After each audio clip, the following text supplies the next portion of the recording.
Hello students, welcome to strength of material video lecture series. दोस्तों आज हम देखने वाले हैं सिंपल स्ट्रेस और स्ट्रेन के एग्जाम्पल के बारे में डिस्कस करने वाले हैं। तो दोस्तों हम जल्दी से पहला एग्जाम्पल ले लेते हैं। ये एग्जाम्पल के जो क्वेश्चंस जो है वो आपको मेरी जो डिस्क्रिप्शन में टेलीग्राम चैनल की जो लिंक दी है उसमें से आपको मिल जाएगा। दोस्तों पहला क्वेश्चन एग्जाम्पल हम शुरू करें उससे पहले हम डिस्कस कर लेते हैं कितने इक्वेशन इसमें यूज होने वाले हैं। तो पहला इक्वेशन आपको याद है सिग्मा का। सिग्मा यानी स्ट्रेस बोलते हैं P by A, force upon area. Strain का इक्वेशन आपको पता है delta L by L। Young modulus का इक्वेशन आपको पता है स्ट्रेस अपॉन स्ट्रेन। तो ये तीन इक्वेशन हम इस प्रॉब्लम को सॉल्व करने के लिए यूज करने वाले हैं। तो पहला क्वेश्चन हम देख लेते हैं। In tension of 50 kilo Newton. तो 50 किलो न्यूटन क्या दिया है आपको? फोर्स दिया है। तो क्या गिवन डेटा बना देते हैं हम। क्या बना देते हैं? Given data. P is equal to 50 kilo newton. दूसरा applied to a rod of 4 metre length. तो लेंथ कितनी दी हो आपको? 4 मीटर दी हुई। 500 mm स्क्वायर इन सेक्शनल एरिया। दोस्तों mm स्क्वायर दिया है यानी आपको डायरेक्टली एरिया दे दिया है 500 mm square. The increase in length found to be 2 mm। उसकी लेंथ कितनी इंक्रीज हो रही है? 2 mm यानी डेल्टा L दिया हुआ है आपको 2 mm दिया हुआ है। तो फाइंड क्या करना है? Stress, strain, young modulus find करना है। सिग्मा फाइंड करना है। स्ट्रेन को हम एप्सिलॉन बोलते हैं वो फाइंड करना है।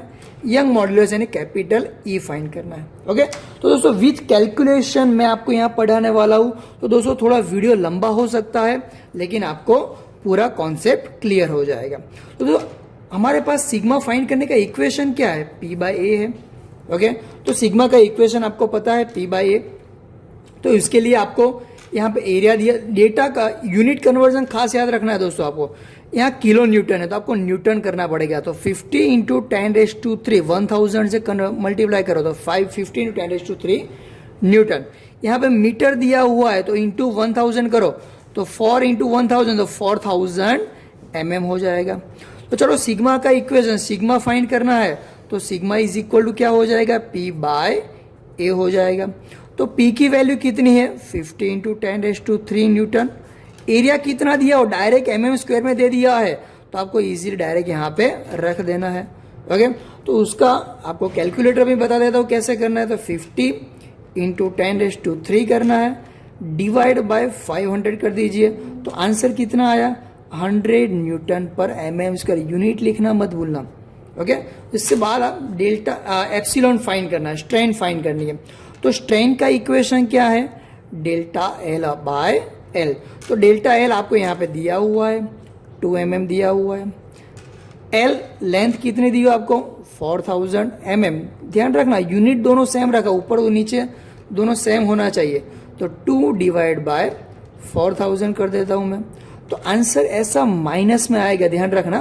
5 इंटू 10⁻⁴ इसका यूनिट क्या आएगा? यूनिट नहीं आएगा। स्ट्रेन का कोई यूनिट नहीं होता है दोस्तों। ये माइनस में आंसर आए 10⁻⁴ तो घबराना नहीं है। स्ट्रेन की वैल्यू ऑलवेज 0 पॉइंट में ही आएगी। ओके अब बात करते हैं E फाइंड करना है, यंग मॉड्यूलस फाइंड करना है। तो यंग मॉड्यूलस का इक्वेशन क्या है? Stress by strain. तो स्ट्रेस की वैल्यू हमने यहाँ पे फाइंड की 100। स्ट्रेन की वैल्यू यहाँ पे फाइंड की 5 इंटू 10⁻⁴। ओके तो 100 डिवाइड बाय 5। दोस्तों यहाँ पे ऐसा कुछ वैल्यू है तो उसको ब्रैकेट कर देना 5 इंटू 10⁻⁴। ओके तो माइनस के आंसर कितना है? तो ये 2000 ये लंबा लिखने की जरूरत नहीं है, आपको यहाँ पे ENG दबा देना। क्या? ENG। तो आंसर आएगा 200 इंटू 10⁻³ यूनिट आएगा न्यूटन पर mm स्क्वायर आएगा। ओके तो ये हमारा फर्स्ट एग्जाम्पल था। अब हम देखते हैं दूसरा एग्जाम्पल देखते हैं। तो दोस्तों हम सेकंड एग्जाम्पल देखते हैं। तो पहले क्या करना है? सेकंड एग्जाम्पल का डेटा बनाना है आपको। तो क्या दिया हुआ है? 5 किलो न्यूटन वेट। दोस्तों वेट दिया हुआ तो उसका मीनिंग वो लोड ही है। उसका यूनिट देखो 5 किलो न्यूटन है। उसके बाद lifted by steel wire if maximum stress in the wire not exceed 100 newton per mm square, यानी उसमें कितना स्ट्रेस लगा, सिग्मा आपको दे दिया है 100 न्यूटन पर mm स्क्वायर। तो फाइंड क्या करना है, कैलकुलेट डायमीटर फाइंड करना है। दोस्तों एग्जाम्पल आपको रट्टा नहीं मारना है। देखो मैं यहाँ पे आपको लिंक दिखा देता हूँ कैसे करना है। दोस्तों अगर आपको कॉन्सेप्ट क्लियर करना है तो वीडियो पूरा देखना पड़ेगा। आप 1-2 मिनट में ये पूरा स्ट्रेंथ ऑफ मटेरियल नहीं हो सकता। ओके, तो डायमीटर फाइंड करना है। तो डायमीटर कहाँ से मिलेगा मुझे, वो देखिए आप। डायमीटर मुझे मिल सकता है एरिया ऊपर से। ओके, एरिया सर्कल का एरिया आपको पता है π/4 d स्क्वायर। चलो यहाँ पे मुझे एरिया फाइंड करना है। तो एरिया कहाँ से मिल सकता है, एरिया आपको मिल सकता है sigma is equal to P/A। तो अब आपको पता चलिए आपको क्या फाइंड करना पड़ेगा, पहले सिग्मा फाइंड कीजिए। ओके, सिग्मा के अंदर से एरिया फाइंड कीजिए। सिग्मा का इक्वेशन में यहाँ पे लगा देता हूँ, sigma is equal to P/A। तो sigma is equal to 100 newton per mm square. P की वैल्यू दोस्तों स्ट्रेंथ ऑफ मटेरियल में मोस्ट इंपॉर्टेंट जो पॉइंट है ना वो है यूनिट कन्वर्जन। अगर यूनिट कन्वर्जन नहीं किया ना आपने तो गई भैंस पानी में। ओके, तो 5000 न्यूटन आ जाएगा। ओके, तो P की वैल्यू क्या होगी 5000, एरिया का मीनिंग ए होगा।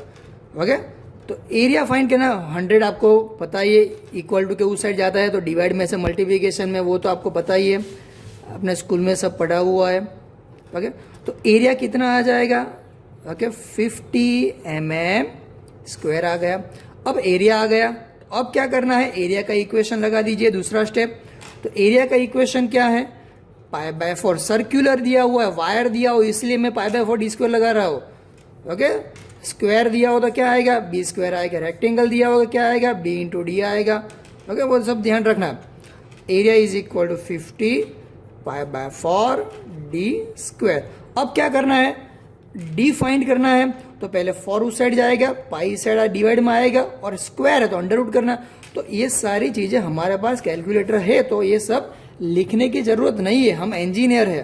ओके, तो थोड़ी चीज़ें हमें दिमाग से सोचनी पड़ेगी। 50 4 उस साइड जाएगा, मल्टीप्लिकेशन में जाएगा, इक्वल टू दबा देता हूँ, डिवाइड करके ये पाई डिवाइड में आ जाए। कई लोग मैथ की वैल्यू पाई लिखे 3.14 लिख दे, देखो यहाँ पे कैलकुलेटर में सब दिया हुआ है, इक्वल टू कर दे। ये भी लिख के उसका अंडर रूट निकालने का, जो डायरेक्ट शिफ्ट करके अंडर रूट निकाल के, इसका शिफ्ट करके अंडर रूट निकाल के आंसर ही ले लीजिए आप डायरेक्ट। ओके, तो आंसर आ जाए 7.97। तो 7.97 तो नियरली में क्या लिख सकता हूँ, 8 mm भी लिख सकता हूँ। ओके, तो दोस्तों हमें जो फाइंड करना था डायमीटर वायर का वो हमें मिल गया है। अब हम चलते हैं लास्ट एग्जाम्पल। ये तीसरा एग्जाम्पल करोगे तो तीसरे एग्जाम्पल के आपके सारे डाउट क्लियर हो जाएंगे। ओके, दोस्तों हम थर्ड एग्जाम्पल देखते हैं। थर्ड एग्जाम्पल में क्या दिया है, मैंने आपको पहले बताया, पहले क्या बनाने का, आपको डेटा बनाओ। और स्टील बार 1 मीटर लॉन्ग, तो 1 मीटर लॉन्ग यानी लेंथ कितनी दी हुई है, 1 मीटर दी हुई है आपको। 25 mm डायमीटर दिया हुआ है, तो D कितना है, 25 mm दिया हुआ है आपको। Is subjected to an axial tension of 50 kilo newton, यानी आपको फोर्स कितना है, 50 किलो न्यूटन दिया हुआ है। If Young's modulus is 2 × 10⁵, Young modulus या फिर मॉड्यूलस ऑफ इलास्टिसिटी भी बोल सकते हो उसको, वो कितनी दी हुई है आपको, 2 × 10⁵ न्यूटन पर mm स्क्वायर दिया हुआ। क्या फाइंड करना है, स्ट्रेस फाइंड करना है, सिग्मा फाइंड करना है, स्ट्रेन फाइंड करना है, इलोंगेशन डेल्टा एल फाइंड करना है। लेकिन उससे पहले क्या करना है, यूनिट कन्वर्जन करना है। ओके, मीटर में दिया हुआ है तो 1000 mm कर दो।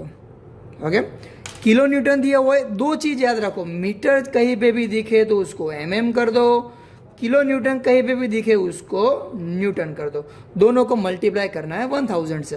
तो यहाँ पे किलो न्यूटन है तो 50 × 10⁵ न्यूटन कर दो। सभी जगह पे मुझे सारे स्ट्रेंथ ऑफ मटेरियल में सभी जगह पे मुझे न्यूटन और mm ही चाहिए। ओके, चलो हम सिग्मा फाइंड करना। सिग्मा का इक्वेशन क्या है, P/A।